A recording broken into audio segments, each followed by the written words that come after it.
In gaming, there is no energy that can beat that of "we're so back," and that's why it's time to talk about Helldivers 2, because in a way, you could say that they just managed to undo 7 months of brutal PR damage and scathing player sentiment.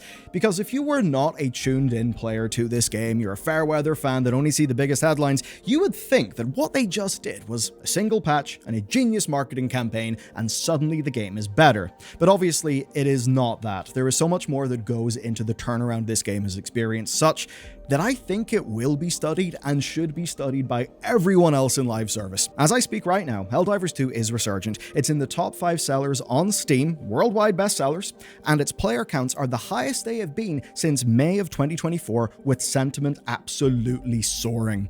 And what it took to do this is hard work, but it's actually more than just hard work, because this team did not see bad news and then panic. They didn't flinch, cancel their team's summer holidays, I suppose robbing Peter to pay Paul, or however the saying goes, and crunch the whole thing out.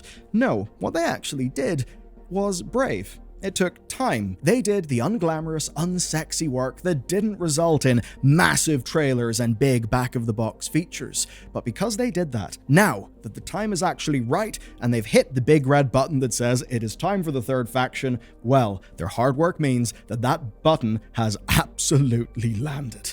So let's dive in, and this democratic update is supported by today's sponsor, which is actually Path of Exile 2 by Grinding Gear Games. It, of course, is their new next-generation action RPG that just released in early access, and you can join by purchasing a Founders Pack with my link down below. So far, I have been having an absolute hell of a time playing it because it actually plays fresh. Because, look, you got a dodge roll, the tone of the combat has been reminding people of Elden Ring and Dark Souls, and initially people thought, what, really? But actually playing it, no, it totally earns and deserves that. And that's the core reason why I'm actually loving it, because for me, so often I felt that the ARPGs turned into a super fast-paced loot treadmill that I just got kind of bored with. But here, it's the design and the pace of combat and the way that it's changing the formula that's actually gripped me. Especially the bosses, which I just think are basically by far the best in the genre so far.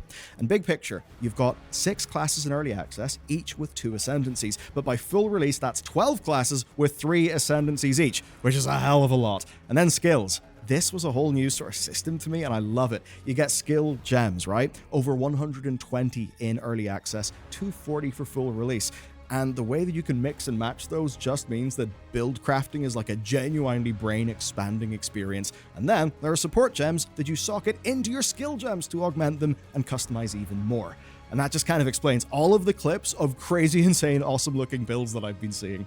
And on top of that, there's the over 1,500-point passive skill tree with dual spec, which, let's just say, progressing through that thing is damn satisfying. And best of all, early access doesn't mean it's got a stripped-down endgame. No, it's actually got a full-fledged endgame with 7 types of content, and by launch, there will be a full 6-act campaign. And of course, it's Grinding Gear Games, which basically means you can look at their track record. It speaks for itself when it goes to ongoing content support. This game is basically awesome, and it's recaptured my interest in the genre by actually playing different and being more daring. You can get started by following my link. Early access is $30, and that includes 300 points to spend in-game. Of course, if you want even more shinies, there are larger supporter packs as well. And a big thank you to Grinding Gear Games for supporting my team. So with that said, let's get into the video. To get you up to speed, our last Helldivers video was a status check following in on their 60-day plan to refocus the game. It was an interesting time. Sentiment was rising rapidly, player counts were back, at least in the context of maybe June, July. They were avoiding the lows of the summer. But the cherry on top was this, the Democracy Space Station. It was effectively a slow burn narrative that brought players on board. Now, it did launch to a little bit of a wobble. It turned out that the new super weapon was maybe a little bit too much of a super weapon and was leading to a lot of very tragic Helldiver deaths. Memes were made, Arrowhead quickly mended the situation, and with that, we were in a stable position where we just had, at least for the most dedicated players, a big narrative payoff. And shortly after that, the Steam Autumn Sale hit. And with that, Arrowhead were absolutely reaping the fruits of their labor. At the time, we saw a review spike that actually brought Helldivers back to its overwhelmingly positive recent reviews, which was great, but a lot of those were newer players. Actually, not all was well. You see, there was a tension with some of the most hardcore players in the game. Now, things absolutely were better. People were not angry in that way, but there was rebalanced equipment, and that felt new because of the new numbers and because it was fun to test opening up new gameplay options. But in a way, they soon realized the game had no gameplay. And when the Democratic Superstation came online, people almost expected, maybe some hopium, that the Illuminate, who are the third faction from Helldivers 1, would suddenly strike and take it down, leading to new content. Of course, it didn't. People just got a new stratagem, and that meant that the most hardcore players feared that new content would only land with the game's first anniversary and that they would have to live through a drought. Of course, they would be proven incorrect. Helldivers 2 won Best Multiplayer Game and Best Ongoing Game at the Game Awards, I think very much deserved based on just how responsive they were to the player feedback and how they turned things around. And right as that happened, they revealed, well, what was next, with a glorious trailer starring everybody's favorite Super Earth propagandist. It was awesome, and we found out that the Illuminate had finally arrived, as had the first in-game vehicles. And it wasn't just announced, it was shadow dropped. Here's basically what you need to know about all of that, and it's why I am absolutely returning to the game ASAP. So, all focus is on a single new planet. The existing major orders were overridden, and the in-universe threat level was raised to Libcon 1. God damn it, I love their writing team. Now, this new planet is actually a first and in a really exciting way because it features somewhat destructible urban environments, there's new missions, new map layouts, honestly it looks really sick, and there are loads of new toys. As an example, long-awaited melee weapons and a fast attack jeep that was initially limited to being map pickups and then made into a stratagem, basically like how they handled mechs from the launch. And of course, new enemies in the form of the Illuminate, and I gotta be real, they're awesome. They're also hard. They play differently to the bots and the bugs. Basically, they've got these slow-moving, tanky zombies that are led by heavily armed and armored overseers, who are then backed up by floating scout probes, War of the World-style walkers. I mean, the art just comes together so well, and even some classic UFO-inspired dropships. It is really awesome. They basically nail, I think, what enemy variety in games should be. One of the amazing things about Doom, yeah, I'm going all the way back to Doom, is in Doom, its design is so genius because every single combination of different elements, enemies that is, leads to a very different pattern of gameplay for the player. They're not all just generic hitboxes, and certainly when it comes to Helldivers, that's got to be one of the things I respect most about their enemy design. Now, there's also great quality of life. You can rejoin missions after you've had a crash or a DC, loads of ragdoll issues have been fixed, and of course, there's a new war bond. This time it's featuring Spartan imagery, yep, even down to the Frank Miller kick that was made very famous, along with new stratagems, new weapons, and quite the melee edition in an electro spear with protective shields. Pretty awesome, and in short, in many ways, this was everything that people had been asking for months, wrapped up in a near-perfect narrative package that channeled everything that made the launch of Helldivers 2, maybe, bar the server problems, into basically a perfectly executed launch. And as you'll soon find out, there's a very direct tease and promise of more, because this patch is basically only just the first big drip from, I think, what's going to be a rather incredible time.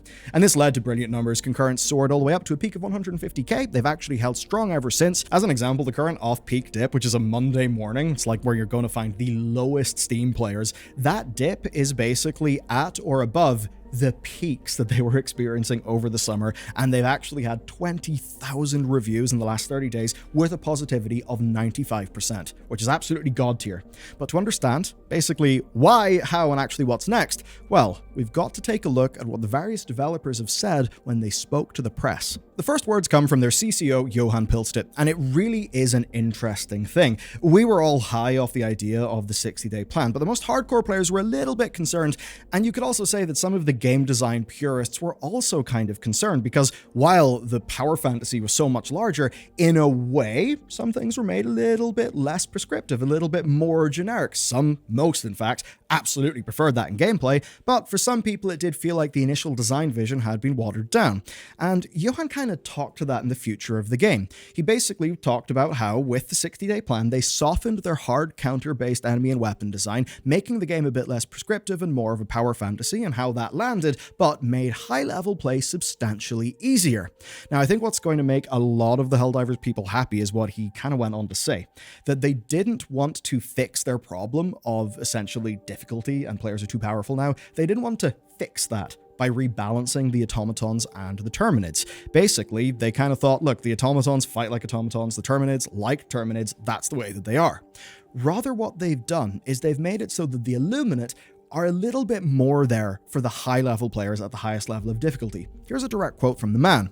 "I think we've sort of stopped trying to get the enemies to be perfectly balanced. Instead, the bugs are what the bugs are, and the automatons are what the automatons are, and the Illuminate follow the same kind of formula." And he went on to say to PC Gamer that the Illuminate are a step towards the challenge that the highest of the high-end players, the people who really stuck around through all of it, that they actually want and crave. And so far, that actually is holding true. The Illuminate are bloody well humbling. The memes are mighty. I think the All Is Quiet in the Western Front one is definitely the one that hit me the hardest. So yeah, I think design achieved. But it's not going to be only that. This is what's real exciting. So their production director, Alex, said that the next update might not focus on the same sorts of high-end players. What he said is actually really refreshing, and here is it captured by Games Radar. Quote, "You can't match everyone's needs. It's impossible to create the magic recipe that everyone will enjoy. That's why Omens of Tyranny is aimed at, quote, hardcore fans, and it's why Erickson says that Arrowhead might mess up in the future again." And I do like that. It's them being humble. It's them understanding that they cannot have the magic patch that appeals to everybody. And I don't know about you, but in so many live service games that I have played, one of the things that hurts them the most is one-size-fits-all design, one-size-fits-all decision-making, such as you end up with a game that just ends up feeling more and more like slop, and not exactly the sort of thing that really resonates with you.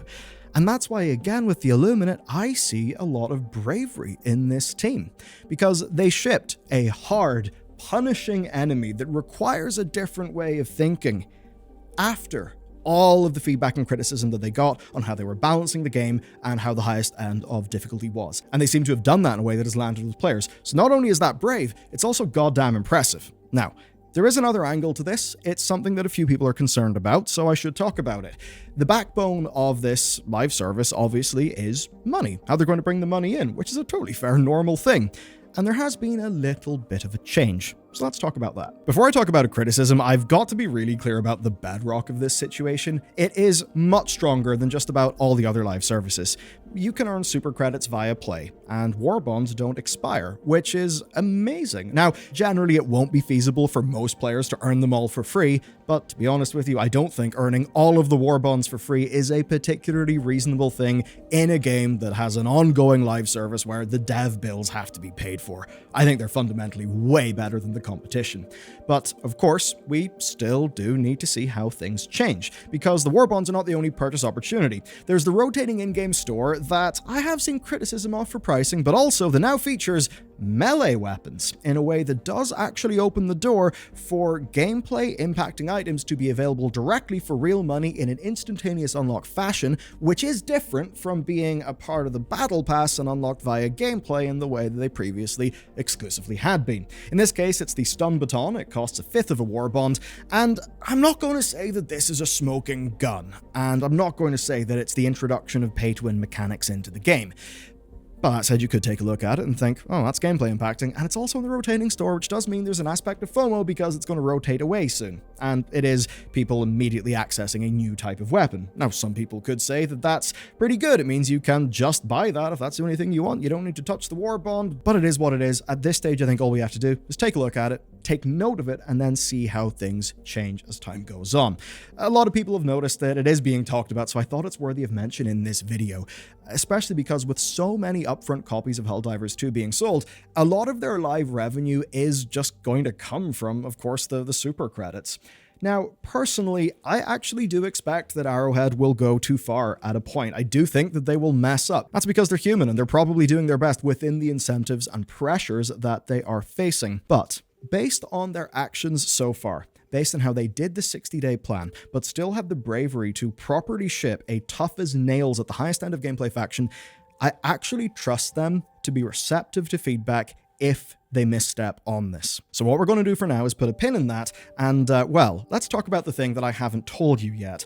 what's next, and the way that they are developing this game's future. One of the obvious big things about live games is they always need to have the promise of future content so the players can frame their current time investment in a way where it seems like it makes sense as compared to other gaming places they could be putting their time.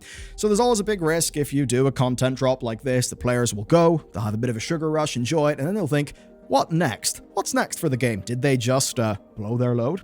Well, on that front, it's actually quite interesting. We've got some news, and it comes via Mikael Eriksson. He told IGN that what we have seen so far is the Illuminate Vanguard fleet. This is in fact not the full Illuminate faction, which to be honest is rather genius. In one way, you could look at this and think, well, if I was Activision Blizzard, I would be drip feeding it out so that I could get as much player engagement from the content that I make. You could say in a way that's true, but also I think it's unfair because of how they've been making this game.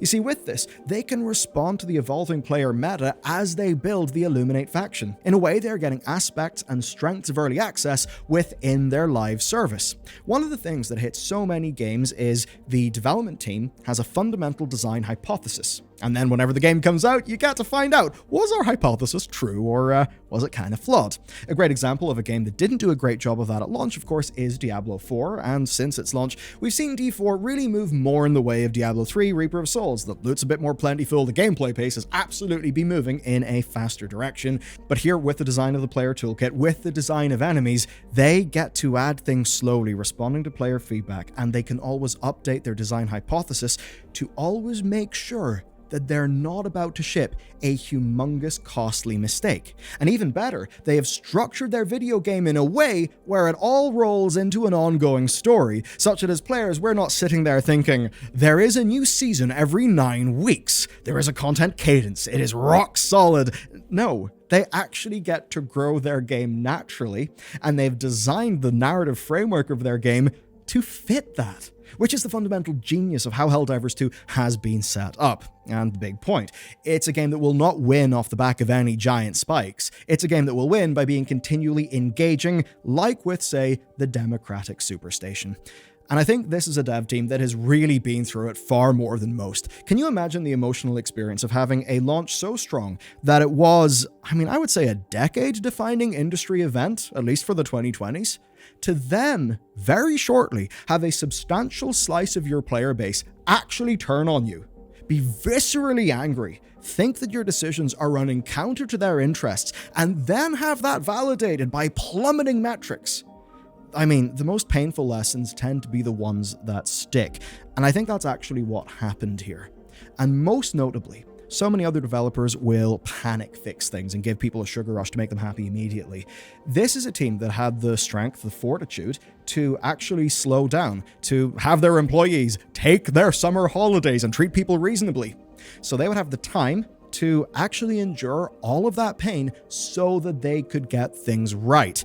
That's not maybe the most immediately gratifying thing as a player who, in the here and now is angry, but as an overall way to build your live service, treat your team well, have it be sustainable, and make sure that you are actually doing things for the right of the overall game, that has caused me to have a pretty, deep, legit respect for how this team does things and how clearly they actually give a shit about their foundations and not just short-term flash-in-the-pan delivery for some corporate master. So, GG, the second my PC is fixed, I will be playing this game, and the only reason why I'm not playing it on my PS5 is because there is not cross-progression. I'm back, and let me know if you are too, but of course, there is always more content, there's always news to talk about, so check this out next.